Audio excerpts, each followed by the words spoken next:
Pemilihan Kepala Daerah Ogan Ilir akan berlangsung pada tanggal 9 Desember 2015.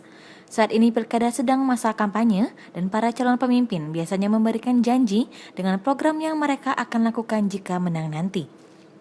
Dua warga Ogan Ilir yang ditemui pada Kamis 22 Oktober 2015, yaitu Adi Wiratama dan Hubaitillah, berharap pemimpin yang terpilih di Ogan Ilir 5 tahun ke depan berjanji dengan visi memperhatikan pembangunan infrastruktur, termasuk jalan serta permasalahan kebakaran lahan, sehingga kabut asap tiap tahunnya terjadi kembali.